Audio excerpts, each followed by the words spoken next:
선생님과 함께하는 즐거운 한국사 고즈사 시간입니다. 자, 이번 주는부터 이제 3학년 학생들이 등교를 시작합니다. 이제 2주 후면 여러분들도 드디어 아마도 특별한 일 없으면 등교를 시작할 것 같고요. 그러면 이제 여러분들과 직접 면대면으로 만나서 수업을 할 수 있을 것 같아요. 우리 전 시간에 우리 조선의 건국 과정 살펴봤고요. 그 다음에 조선의 통치체제 전반적인 부분에 대해서 공부를 했습니다. 특히 육조 직계제와 의정부 서사제에 대해서 제가 설명을 드렸는데 육조 직계제는 육조가 의정부를 거치지 않고 직접 왕에게 보고를 하고 왕이 직접 육조에 명령을 했기 때문에 의정부의 역할은 거의 별로 허수아비에 불과하고, 허수아비라면 좀 그렇지만 거의 국내 정치에서 거의 큰 힘을 발휘하지 못하고 실질적으로 국왕이 정치를 주도해가는 그러한 체제였다라고 얘기를 했고요. 자, 어느 왕 때 실시됐다? 기억해야지. 자, 바로 태종과 세종. 공통점은 뭐야? 다 죽이고 왕이 된 거야. 그렇지. 자, 그 사람들 때에 이제 태종과 세종 때에 육조 직계제가 실시가 되었고, 한편 세종 때에는 의정부 서사제가 실시되었다라고 얘기를 했습니다. 주요 국정의 대부분은 의정부에서 거의 결정하게 되고, 다만 가장 중요한 바로 이조와 경조의 업무는 국왕이 직접 전담토록 했다라고 얘기를 했습니다. 그래서 이 의정부 서사제 하에서 왕권과 신권의 조화를 추구했다. 요 내용을 중심으로 공부를 했습니다. 그렇죠? 자, 아울러 조선의 헌법이라고 할 수 있는 국가의 통치 전반에 대해서 법으로 규정해서 헌법을 만들었죠. 자, 우리 그거를 경국대전이라고 했는데 바로 세조 때 편찬이 시작되어서 성종 때 완성이 되었다라고 얘기를 했습니다. 자, 그러면 이제 구체적으로 좀 들어가도록 할게요. 바로 조선의 통치체제인데, 첫째로 중앙정치제도, 두 번째 지방행정제도, 세 번째 관리선발제도, 마지막으로 비변사라고 하는 조선 후기의 최고의 정무기구의 역할을 했던 기구가 있거든요. 정치기구가 있는데 이 비변사까지 다뤄보도록 하겠습니다. 자, 그러면 먼저 중앙정치제도를 살펴봐야 되겠죠? 자, 일단 제가 옆에서 사진으로 중앙정치제도를 제가 지금 띄워놨습니다. 참고를 좀 해주시고요. 우리 조선의 정치체제는 한마디로 하면 의정부와 육조체제였다라고 얘기할 수가 있어요. 그렇죠? 우리 고려시대는 뭐라고 했니? 고려시대는 이성육부제라고 얘기를 했죠. 자, 조선시대는 의정부와 육조체제였다라고 전반적으로 이게 포괄적으로 이야기할 수 있어요. 자, 의정부는 당연히 국정을 총괄하는 역할을 했죠. 국정을 총괄하는 역할을 했다. 그러면 의정부에 있는 사람들이 어떤 관리들이 의정부에 있는 거야? 의정부에서 한 관리가 뭐가 있냐면 당연히 영의정, 좌의정, 우의정 이런 사람들이 의정부에 소속된 관리지. 그렇지? 바로 이 재상들. 바로 이 의정부에서 국정을 총괄을 하게 되고요. 자, 육조에서 뭘 할까? 육조. 자, 우리 육조라고 하면 우리 고려시대에는 육부라고 했는데 조선시대에는 육조입니다. 자, 그래서 이조, 호조, 다시 설명할게요. 자, 이조는 문관의 인사를 담당했고요. 호조는 재정 업무를 담당해요. 세금 거두는 거 가장 중요한 일이죠. 자, 이조, 호조, 그 다음에 예조, 교육과 외교, 의례 이런 것들 담당하는 예조. 병조, 무관의 인사 및 국방을 담당하는 병조. 그 다음에 법률을 담당하는 형조. 그 다음에 토목공사를 담당하는 공조.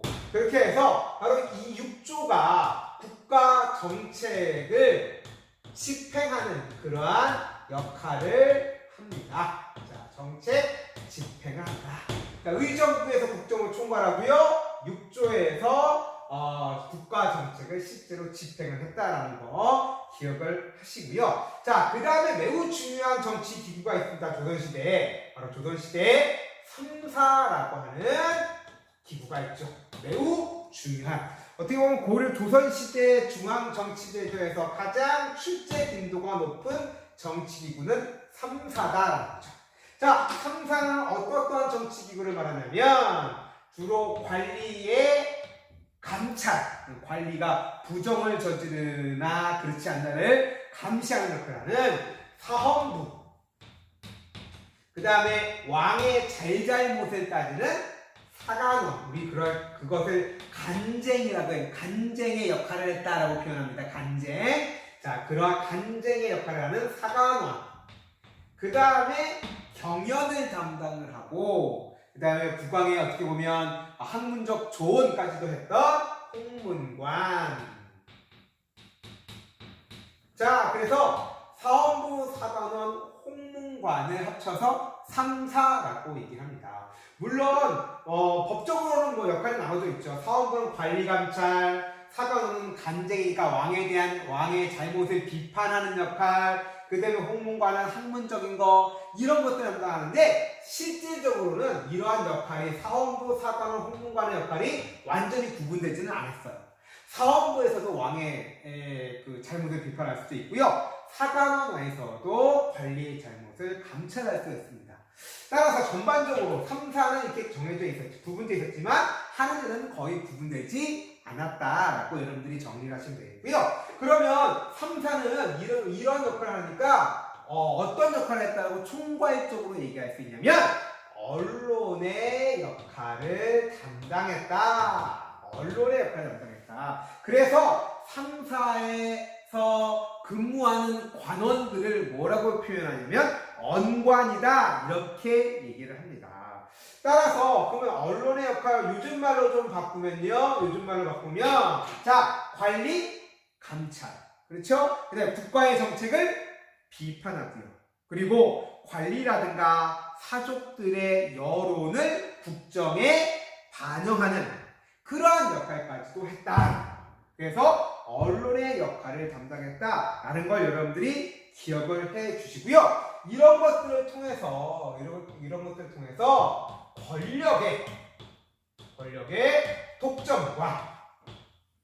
권력의 독점과 부정을 방지하는 역할을 했다.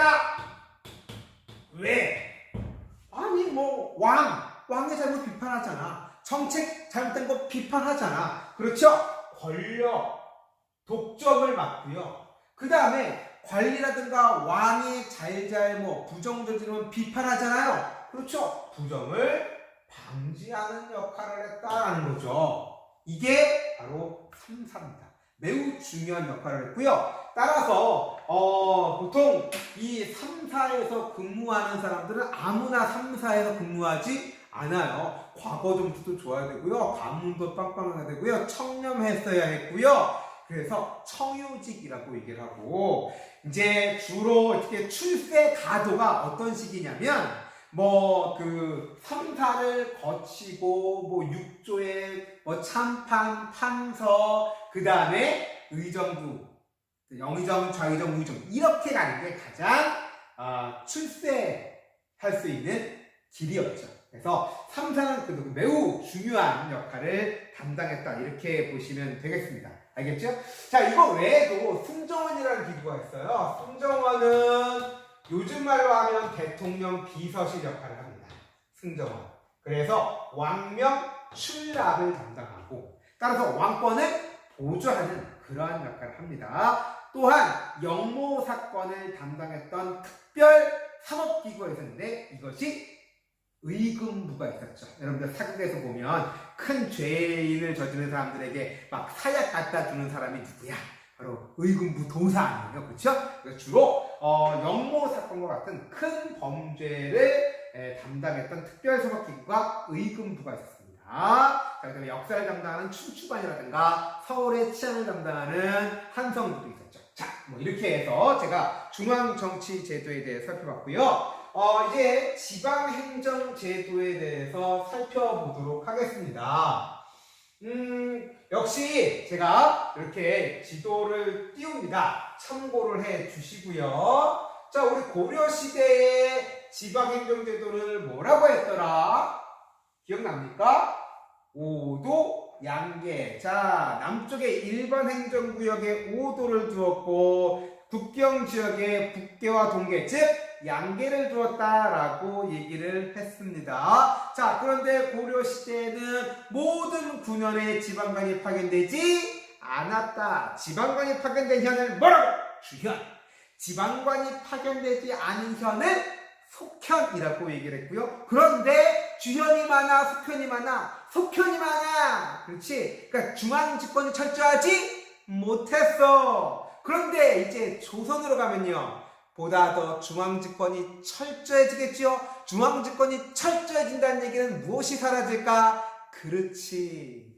속현이 사라져. 다른 말로 하면 모든 군현에 지방관이 파견되는 거야. 알겠습니까? 자, 그 다음에 고려시대에는 특수행정구역이 있었지. 향, 부곡, 소가 있었잖아.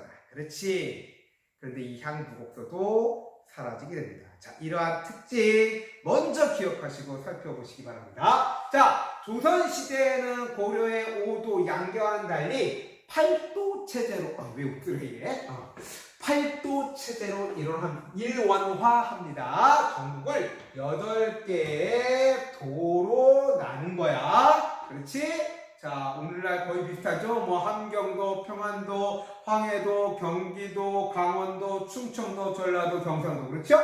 자, 도가 있고요. 도 아래는 고을의 크기에 따라서 부도 있고, 목도 있고, 군도 있고, 현도 있습니다.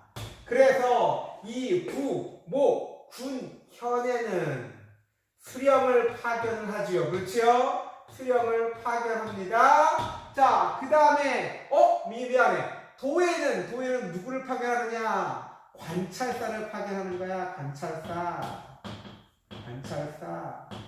그래서 팔도의 행정을 총괄하기도 하고요. 그 다음에 도 아래 수령을 감시하고 통제하는 역할도 합니다. 누가? 관찰사가. 알겠지요? 자, 수령 밑에는 수령을 보조하는 행정 실무를 담당하는 향리가 있습니다. 그렇죠? 향리가 있을 것이고요. 자, 그 다음에 조선시대에는 또 각 지방마다 무엇이 있었냐면 유향소라는 것이 있었어요. 유향소. 자, 유향소는요, 그 고을의 양반들이 조직한 지방자치기구야. 그 고을에 살고 있는 양반들이 조직한 지방자치기구가 유향소야. 그래서 유향소는 어떤 역할을 하느냐? 자, 수령을 보좌해주는 역할을 합니다. 보좌해. 왜? 수령은 그 지방에 대해서 잘 모르잖아. 그리고 임기가 정해져 있어. 약 3년 정도입니다. 그러다 보니까 그 고을에서 잘 모르기도 하고요. 그 고을의 전통과 풍습은 어떠한지, 그 고을의 특징은 무엇이 있는지, 이런 것들에 대해서 전반적으로 조언을 해줘야 돼. 그런 역할을 하는 것이 유향소였고요. 또한 향리의 비리를 감시하는 역할을 했습니다.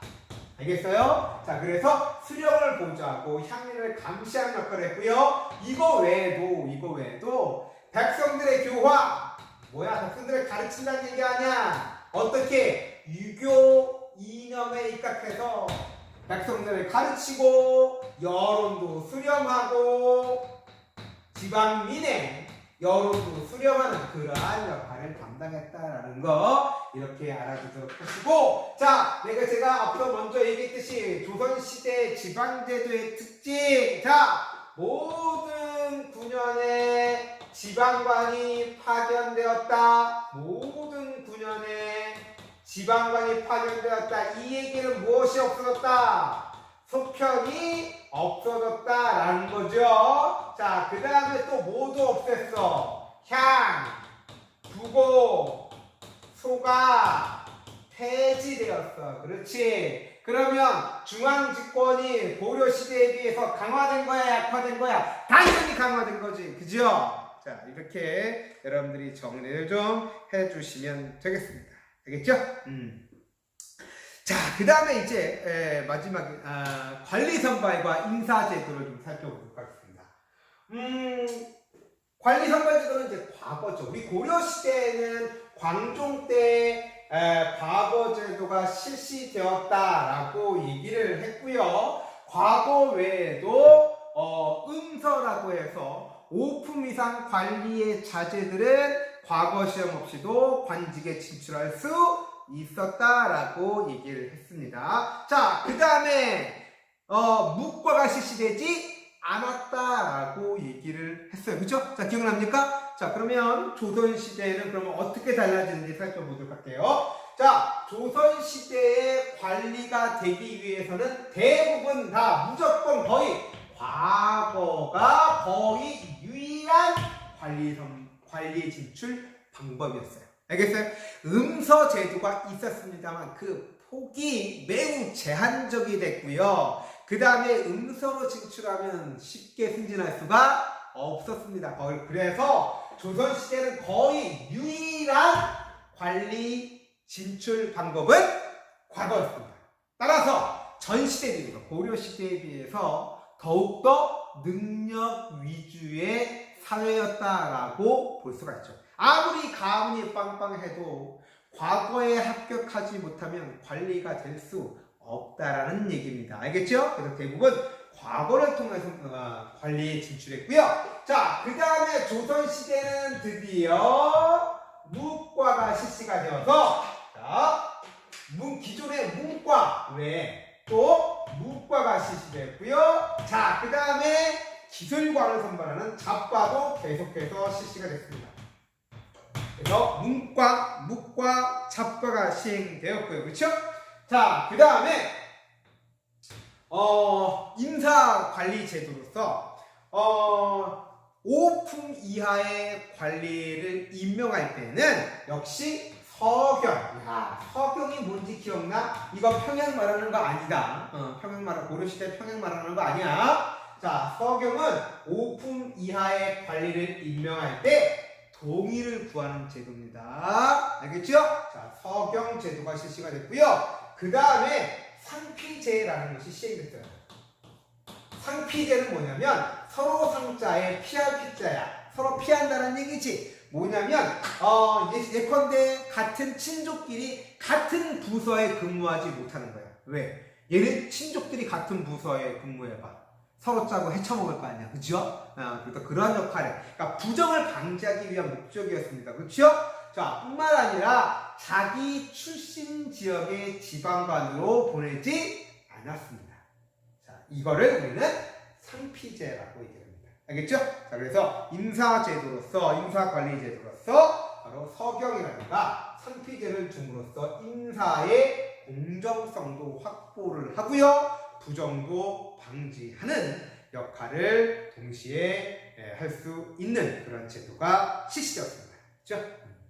자, 이제 마지막 바로 비변사라고 하는 정치 기구가 있습니다. 비변사. 자, 비변사 매우 중요합니다. 반드시 기억합시다. 비변사. 뭘까?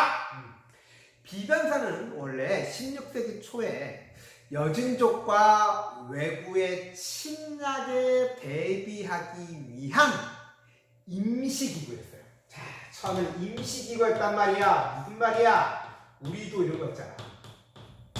태풍이라든가 그런 거 오면 그 태풍이 옴으로써 나타날 수 있는 피해를 최소화하기 위해서 중앙재해대책본부가 만들어지죠. 그래서 태풍의 진로에 따라서 정보도 제공해 주게 되고 태풍 피해가 없도록 뭐 농촌이라든가 혹은 뭐 도시라든가 그런데 어떻게 대비하라고 알리고 브리핑해야 하고 뭐 그런 거 역할을 하잖아요. 그렇죠? 자, 그러다가 태풍이 지나면 중앙제의 조건부는 없어지죠. 그렇죠? 그런 것처럼 상설기구가 아니라 여진족과 외구의 침략을 해오면 그 문제를 해결하기 위해서 설치했다가 걔네들이 침략이 이제 걔네들이 물러나면 없어지는 거죠. 이게 임시기구예요, 임시기구. 그래서 처음에는 16세기 초에는 여진족과 외구의 침략에 대비하기 위한 국방 문제를 담당하기 위한 임시기구였다 이거예요. 알겠어요? 자, 그런데 말이죠. 1592년에 엄청난 전쟁이 벌어지잖아. 자, 네 글자로 뭐야? 임, 진, 외, 란이 일어나잖아요. 7년 동안에 엄청난 전쟁이 벌어집니다. 그러니까 국가에서 이 시기에 가장 중요한 일은 국방 문제였습니다. 그렇죠? 자, 그래서 전시 체제였기 때문에 바로 국방 문제를 전담했던 비변사가 단순하게 국방 문제만 담당하는 것이 아니라 그 전시에 처리해야 할 모든 국가 중대사를 여기서 결정해버려. 알겠어? 그러다 보니까 이제 모든 국가의 주요 관리가 모두 비변사에 참여한단 말이야. 그래서 삼정승을 비롯해서 5조의 판서, 그러니까 공조 판서를 제외한 5조의 판서, 그 다음에 대제하, 그 다음에 군사 업무를 담당하는 각 군영의 대장, 군영 대장, 유수, 이런 사람들, 문무관의 고위 관리가 모두 참여하는 기구로 그 기능이 강화되고요. 구성원의 숫자도 늘어납니다. 그리고 앞서 얘기했듯이 국방 문제만 담당하는 것이 아니라 국방, 재정, 외교, 인사 등 모든 국가 중대사를 다 비변사에서 관할해버리는 거예요. 그러면 기존의 의정부와 육조는 이제 그 기능이 허수아비처럼 유명무실화되는 거야. 알겠습니까? 자, 다시 정리합니다. 자, 비변사는요, 원래 여진족과 외구의 침략에 대비하기 위한 임시기구였으나 임진왜란을 거치면서 삼정승을 비롯한 문무관의 고위관리가 모두 참여하고 국방 문제뿐만 아니라 재정, 외교, 군사, 인사 문제 등 거의 국가 전반적인 업무를 다 총괄하는 조선 속의 최고 정치기구가 된다. 이게 뭐라고? 비변사. 알겠죠? 비변사 여러분들 좋게 알아두도록 하시고요. 자, 그런데 이 비변사가 조선 후기 계속해서 최고 정치기구로 권력을 그 기능이 더욱더 강화되다 보니까 왕의 권한은 왕권은 어떻게 될까요? 왕권은 약화될 수밖에 없겠죠. 또 앞서 얘기했듯이 의정부와 육조의 기능은 유명무실화되었다라고 얘기했습니다. 그렇죠?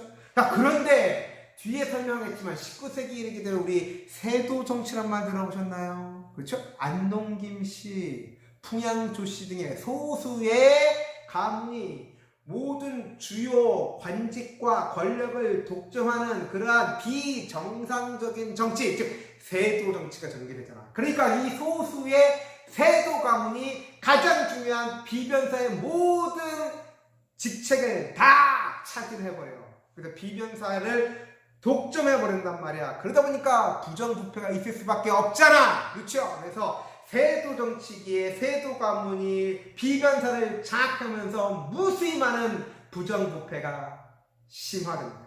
그래서 이제 고종이 즉위하면서 권력을 장악한 흥성대원군이 이 모든 문제 중에 가장 중요한 문제는 뭐야? 세도 가문이 비변사를 장악하고 있다는 거야. 그래서 어떻게 하는 거야? 비변사를 축소시키고 이걸 아예 폐지시켜버려요. 알겠습니까? 자, 그래서 고종 초에 비변사는 축소 폐지되었다. 이렇게 정리를 하면 되겠습니다. 알겠죠? 자, 지금까지 제가 조선의 통치체제에 대해서 설명을 드렸고요. 다음 시간에는 이제 사림의 형성과 사화, 붕당정치의 전개 등등을 거쳐서 세종치까지 제가 설명을 하게 될 텐데, 다음 시간에는 제가 앞으로는 진도를 좀 줄이려고요. 제가 혼자서 막 떠들다 보니까 여러분들과 이렇게 소통하고 커뮤니케이션하는 시간들이 별로 없으니까 미친듯이 진도 올라갔더니 진도가 너무 빨라!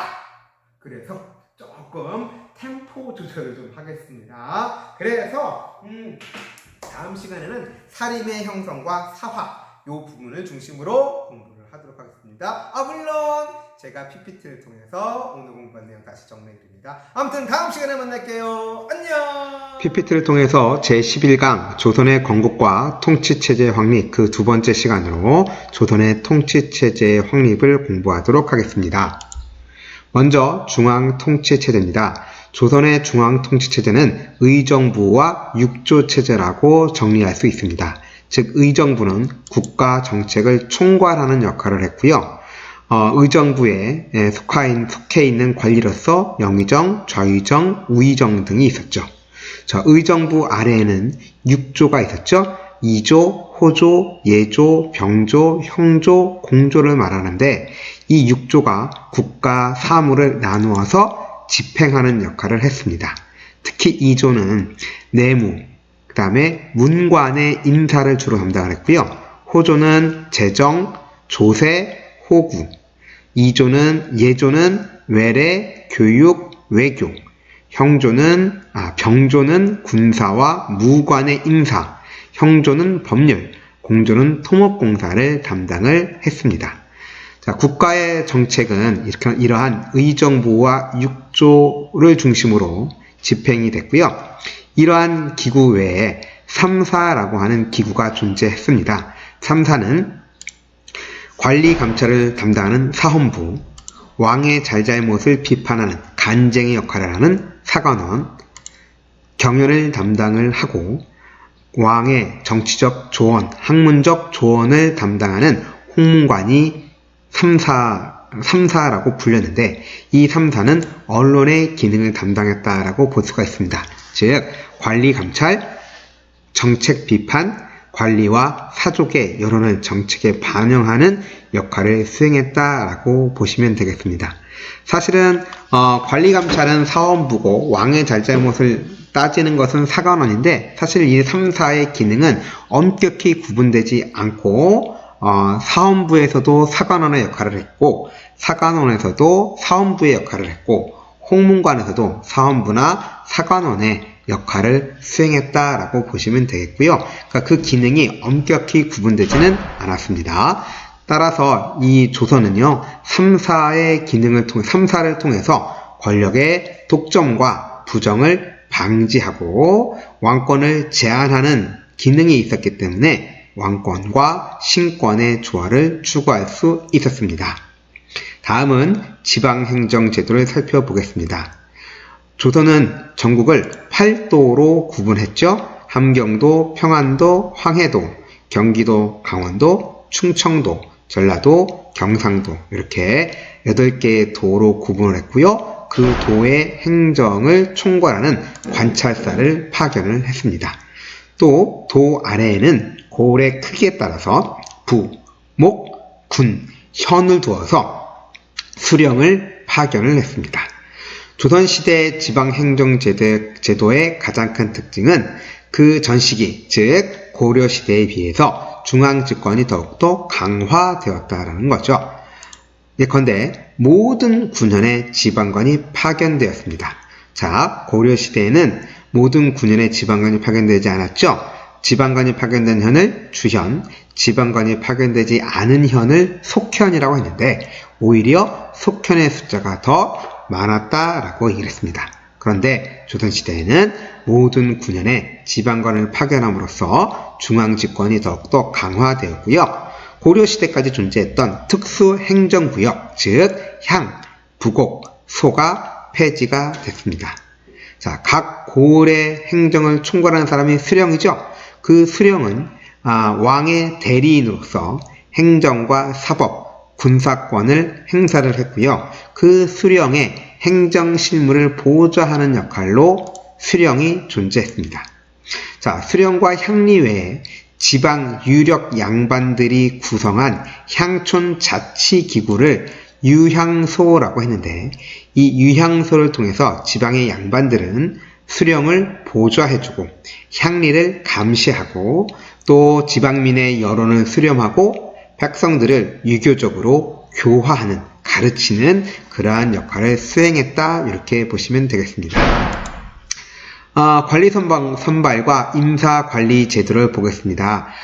조선시대에는 고려시대와는 달리 대부분의 관리를 과거를 통해 선발했죠. 자, 우리 고려시대에는 과거 외에도 음서가 광범위하게 실시됐지만 조선시대에는 대부분 과거를 통해 선발했습니다.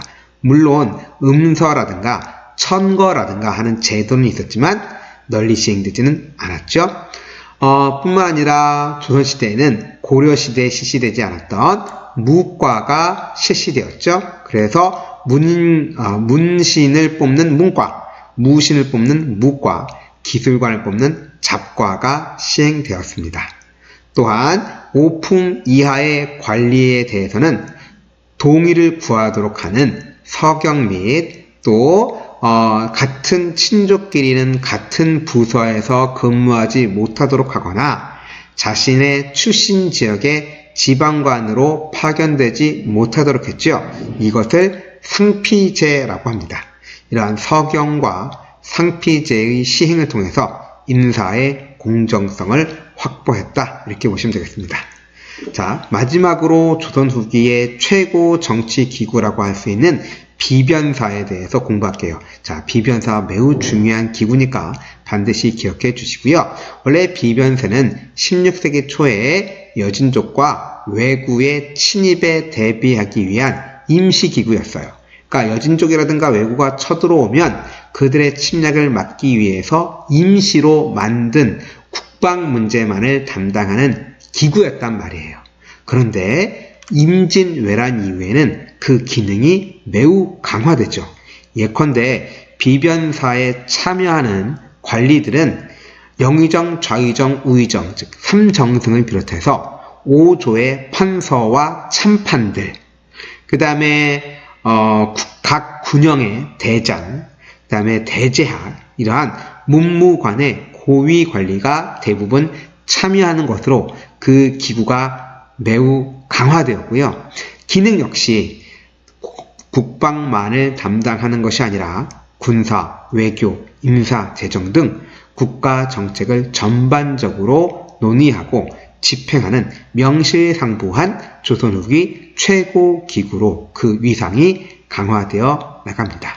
자, 그러다 보니 비변사의 기능 강화는 기존의 의정부와 육조 체제의 기능이 유명무실화되는 결과를 가져왔고 더불어 왕권도 약화되는 결과를 가져왔습니다. 특히 19세기의 세도 정치기에는 안동 김씨를 비롯한 세도 가문이 비변사에 참여하는 모든 관직을 독차지하고 국정을 농단함으로써 많은 사회적 문제점들을 야기했습니다. 이에 따라서 고종 즉위 후에 실권을 장악한 흥선대원군에 의해서 그 비변사는 축소 또는 폐지되었습니다. 자, 지금까지 우리 조선의 통치체제에 대해서 살펴봤고요. 다음 시간에는 공론의 바탕을 둔 정치운영, 그래서 사림이라고 하는 새로운 정치 세력의 형성과 사화를 주제로 공부하도록 하겠습니다. 수강하느라고 고생 많으셨어요. 다음 시간에 만날게요.